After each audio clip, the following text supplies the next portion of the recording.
I get to remodel the media room and expand it a little bit from 13 by 17 feet to 13 by 24 feet. And there's a bunch of stuff that we need to do this work.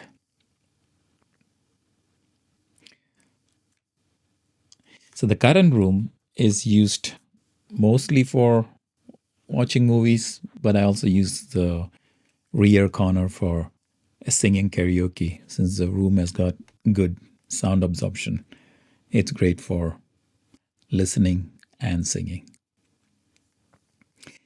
The main idea for this expansion was I wanted to go Atmos, and the original plan was just add Atmos speakers and be done. There's a need to have another office room, so while adding the office room, I thought, hey, maybe I can expand the media room a little bit more to improve the bass, because doing bass in a small room is just hard. I haven't tried waveforming with Trinoff and things. I do have a Trinoff, but even with this design, I don't think we'll be going waveforming. And then we're going to change the colors, go charcoal black, so that the visuals are going to look better. And I'm hoping we'll be able to throw in one more sofa and have 2 rows of seating.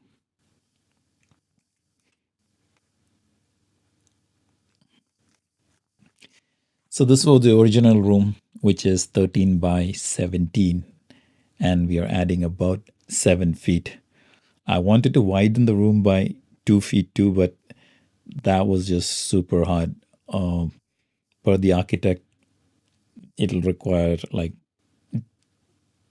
a major change to the house, and the support structure is going to be super expensive, and it'll be like touching 75% of the house. So I don't want to take the risk, and it's going to cost a lot of money for just a 2 feet wider, but it would have been good.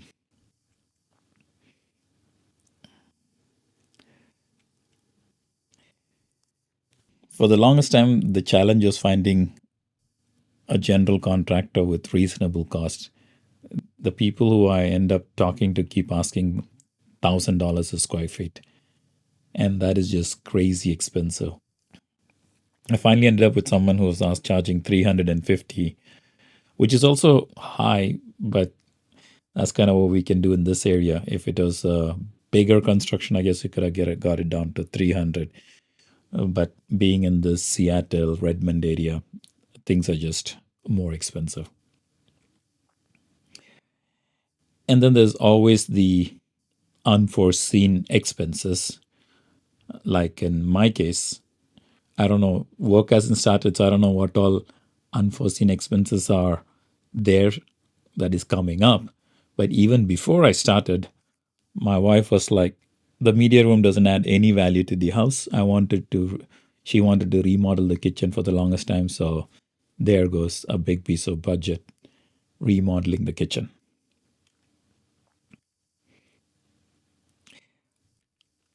So speakers, just for reference, I thought, okay, let's go with 3 LCRs in the front and then 8 speakers for surround. So I have 3 on each side and 2 rears, 4 for the ceiling and 4 subwoofers. So that kind of gives 19 channels in total.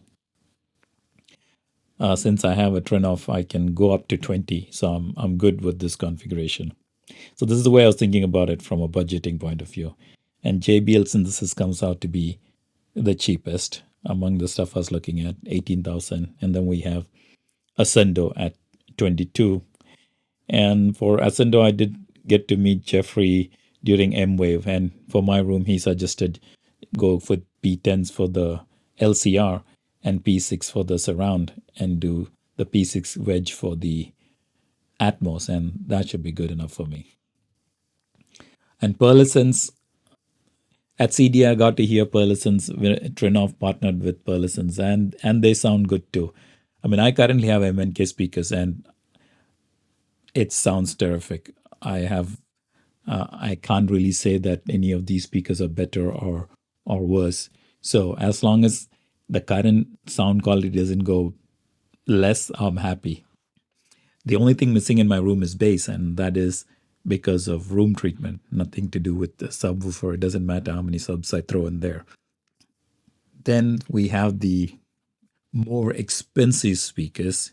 So Germani Systems, I reached out to them and I spoke with Anthony. I also met him at MWave as well as CDIA.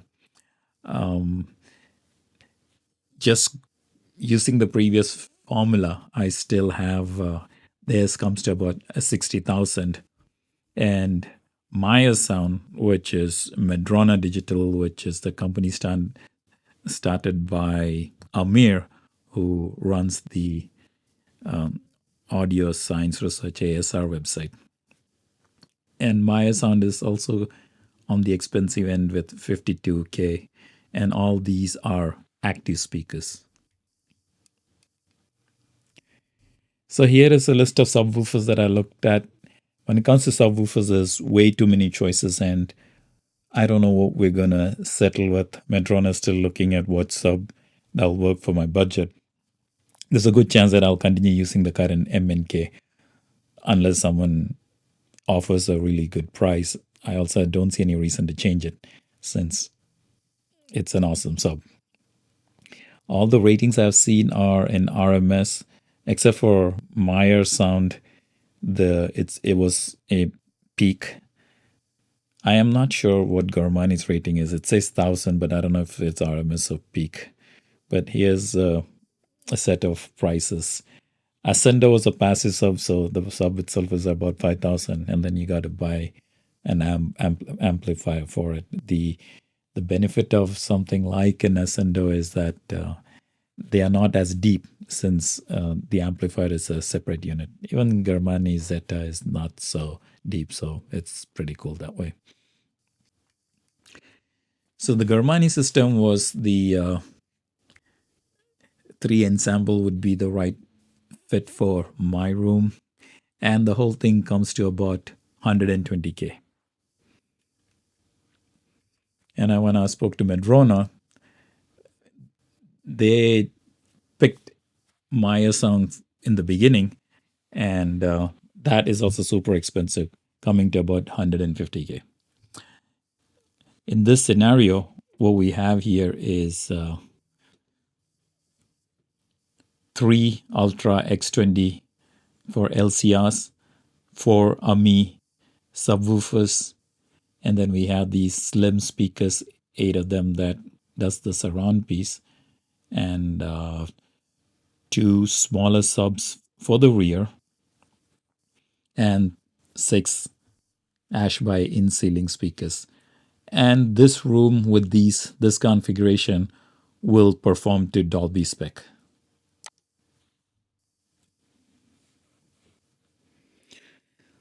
Next, we need to get permits and approval. So I got an architect who added the additional room, expanded the media room, added a room below so that it can hold up the media room. And then went to the process of submitting it to the city. It costs some thousand plus another 1,000. So it's around 2,000 plus for the city to do their work. And now the architect charges some $8,000. Then you file the permit. You have to go a few times back and forth with the city. They'll ask you to whatever is incomplete or whatever they're not happy with. You go through all that stuff and you get a permit. Before I even submitted for permit, I waited. It took me a while to even get here because with the plan, I was for the longest time trying to find someone who can build it at a reasonable cost. And once the permit comes through and you have a GC, then the GC will set up all these inspections with the city. So we don't have to be per se involved because none of this process started for me. I am only in the initial states, right? So currently I need to go find a storage place and start storing away my stuff. I also put it to sell if I get good price for my MNKs and my screen, then I will sell them or I will end up reusing it in the new room because these speakers sound awesome. I have no per se any reason to change it. It's just changing it to be the same as the additional speakers I'm getting. And that can be done over time. And moving all these things, the MNK sub is super expensive. I mean, it's like half my size and uh, probably weighs as much or more than me. Anyway, I got it carefully down and I moved it to my downstairs. It is also up for sale, but sometimes people just offer such low price. I'm like, why would anyone sell it? The current MNK is 12-inch dual drives goes for about 5,000. So, when people offer like $700 or whatever, I'll be like, why would I possibly sell at that cheap rate? It's a completely functioning sub in perfect condition. Is someone who really wants it and gives a good price, then I'll give it to them. And it has to kind of be local pickup. Shipping these things are super expensive. And those are the MNK 150s. And I also have the SS 250s, the rear speakers, which are the exact same drivers as the 150. So whatever sells, I will probably get Maya sounds in its place. And whatever that does not sell, I will continue to use them. So the structure work has begun. Uh, they one day they came and started broke all the concrete that was there and dug this piece for the new crawl space. Now we have snow, so till we can get to a positive temperature, you can't pour concrete. So that is where things are at. And maybe next week the work may continue.